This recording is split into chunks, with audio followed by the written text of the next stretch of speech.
আসসালামু আলাইকুম সম্মানিত শিক্ষক মণ্ডলী, আশা করি ভালো আছেন, সুস্থ আছেন। আইটি সিরাজুল চ্যানেলের পক্ষ থেকে আপনাদেরকে স্বাগত। আমি আছি মোহাম্মদ সিরাজুল ইসলাম। সম্মানিত শিক্ষক মণ্ডলী, আপনি যখন উপস্থিত সার্ভারে প্রবেশ করবেন, সার্ভারে প্রবেশ করার পর আপনার কাছে এরকম ইন্টারফেস আসবে। ড্যাশবোর্ড, প্রাথমিক নির্বাচন, এখানে ক্লিক করলে আবার কয়েকটি অপশন পাবেন। নতুন শিক্ষার্থী এন্ট্রি, আপনি এখান থেকে নতুন শিক্ষার্থী এন্ট্রি করতে পারবেন। অর্থাৎ 2025 সালে যে সমস্ত শিক্ষার্থী অধ্যয়ন পড়াশোনা করছে ওই সমস্ত শিক্ষার্থীর তথ্য আপনি এখানে এন্ট্রি করতে পারবেন। শিক্ষার্থীর তথ্য আপডেট, যে সমস্ত শিক্ষার্থী 2025 সালে অর্থাৎ এই বছরে যারা শিক্ষার্থী যারা অধ্যয়ন করছে তাদের তথ্য এন্ট্রি করার পর আপনি সংশোধন করতে পারবেন সাবমিট করার পূর্বে। শিক্ষার্থী প্রাথমিক তালিকা, ক্লাস্টার তালিকা জমাদান, আপনি যে সমস্ত শিক্ষার্থীগুলো নতুন এন্ট্রি করবেন ওই সমস্ত শিক্ষার্থীগুলো আপনি যদি ক্লাস্টারে পাঠাতে চান তাহলে এখান থেকে ক্লাস্টারে পাঠাতে হবে।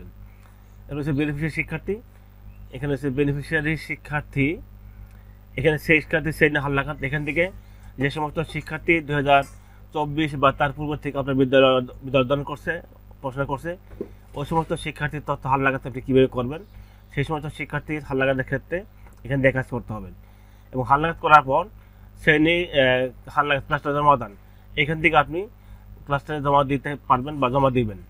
শ্রেণী হালনাগাদ অনুমোদন, যে সমস্ত শিক্ষার্থী শ্রেণী হালনাগাদ করার পর আপনি অনুমোদিত হবে সেই সমস্ত শিক্ষার্থীর তথ্য এখান থেকে আপনি দেখতে পারবেন। এটা হচ্ছে তথ্য সংশোধন। তথ্য সংশোধন এখান থেকে আপনি শিক্ষার্থীর তথ্য যাচাইকরণ বা সংশোধন করতে পারবেন। আর নিচে রয়েছে রিপোর্ট, এখান থেকে আপনি শিক্ষার্থীর রিপোর্ট, ডিসবার্সমেন্ট রিপোর্ট, অর্থাৎ যারা উপস্থিতি পেয়ে আসছে তাদের রিপোর্ট আপনি দেখতে পারবেন। চাহিদা রিপোর্ট, এখান থেকে আপনি চাহিদা রিপোর্ট তৈরি করতে পারবেন। আমি মূলত আজকে দেখাবো শিক্ষার্থী শ্রেণী হালনাগাদ। শিক্ষার্থী শ্রেণী হালনাগাদ জন্য বেনিফিশিয়ারি শিক্ষার্থীতে ক্লিক করতে হবে।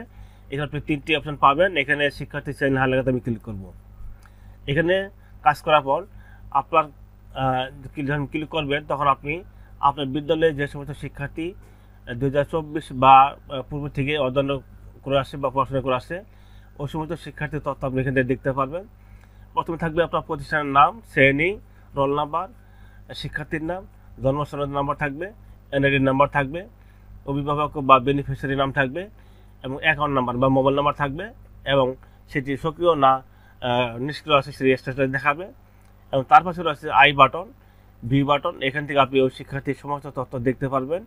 আপনি যখন এন্ট্রি করেছিলেন কী কী তথ্য দিয়েছিলেন, নাম, পিতার নাম, মাতার নাম, মোবাইল নাম্বার, সমস্ত তথ্য আপনি দেখতে পারবেন বিস্তারিত।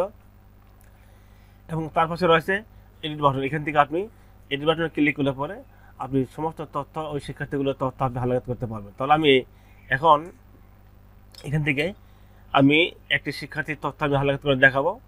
এখানে রয়েছে কারণ নির্বাচন করুন। এখানে আপনি শ্রেণী প্রমোশন, যদি ওই শিক্ষার্থী যদি আপনি গত বছর অর্থাৎ 2024 সালে যে সমস্ত শিক্ষার্থী আপনার পড়াশোনা করছে ওই সমস্ত শিক্ষার্থীর নামগুলো যখন আসবে, আর যদি এবার 25 সালে যদি ক্লাস যদি প্রমোশন পেয়ে থাকে সেই ক্ষেত্রে আপনাকে কী কাজটি করতে হবে, শ্রেণী প্রমোশন দিতে হবে।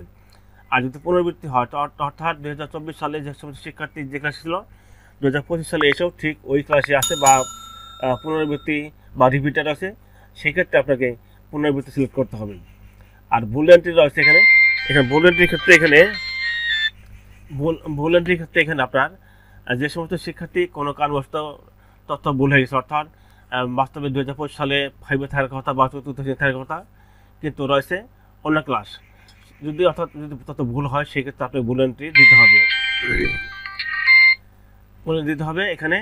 আর যদি যে সমস্ত শিক্ষার্থী যদি আপনার বিদ্যালয়ে কোনো শিক্ষার্থী যদি পূর্বে পড়াশোনা করতো কিন্তু বর্তমানে অর্থাৎ 2025 সালে এই বিদ্যালয়ে নাই বা অধ্যয়নরত নেই, সেক্ষেত্রে আপনাকে বিদ্যালয়ে অধ্যয়নরত নেই ক্লিক করতে হবে। তাহলে আমি যেহেতু এই শিক্ষার্থী আমার প্রমোশন পেয়েছে, সে প্রাকে ছিল 2024 সালে এবং 25 সালে সে প্রথম শ্রেণীতে, তাহলে আমি শ্রেণী প্রমোশন দেওয়ার সাথে সাথে এখানে অটোভাবে কিন্তু ক্লাসটি কিন্তু চেঞ্জ হয়ে যাবে এখান থেকে আর কি। তারপর আমি এখান থেকে আমি সংরক্ষণ করে ক্লিক করে দেবো আর কি। যদি রোল নাম্বার চেঞ্জ করার প্রয়োজন হয়, যদি রোল নাম্বার চেঞ্জ হয়ে থাকে সেক্ষেত্রে আপনাকে রোল নাম্বারে চেঞ্জ করে সংরক্ষণ করে ক্লিক করলেই হয়ে যাবে। সাকসেসফুল দেখিয়ে দিয়েছে। এখন যে সমস্ত শিক্ষার্থী পঞ্চম শ্রেণীতে রয়েছে 2024 সালে ওই সমস্ত শিক্ষার্থীর তথ্য আপনি কীভাবে আপলোড করবেন, হালফিল করবেন। আমি পঞ্চম শ্রেণী সিলেক্ট করে দিচ্ছি এখান থেকে সার্চ বাটন থেকে। শুধুমাত্র আমার তাহলে এখানে শুধুমাত্র পঞ্চম শ্রেণীগুলি আসবে। যেমন এটা আমি এখন দেখিয়ে দেবো যারা পঞ্চম শ্রেণীতে ছিল 2024 সালে বা পূর্ববর্তী বছরে, তাহলে এখানে আমি এখানে এডিট বাটনে ক্লিক করব। ক্লিক করার পর এখানে কারণ নির্বাচন করব। যেমন এখানে দেখুন যে সমস্ত শিক্ষার্থী পূর্ববর্তী বছরে পঞ্চম শ্রেণীতে ছিল, ওই সমস্ত শিক্ষার্থীকে আপনি কিন্তু শ্রেণী প্রমোশন দিতে পারবেন না। এখন এখানে তারা কিন্তু পঞ্চম শ্রেণী পার হয়ে অন্য বিদ্যালয়ে চলে গেছে, হাই স্কুলে চলে গেছে। তাদের ক্ষেত্রে প্রাথমিক চক্রের সমাপ্তি অপশনটি ক্লিক করতে হবে। আর যদি ওই শিক্ষার্থী যদি আবার পঞ্চম শ্রেণীতে থাকে, সেক্ষেত্রে আবার পুনরাবৃত্তি দিতে পারেন।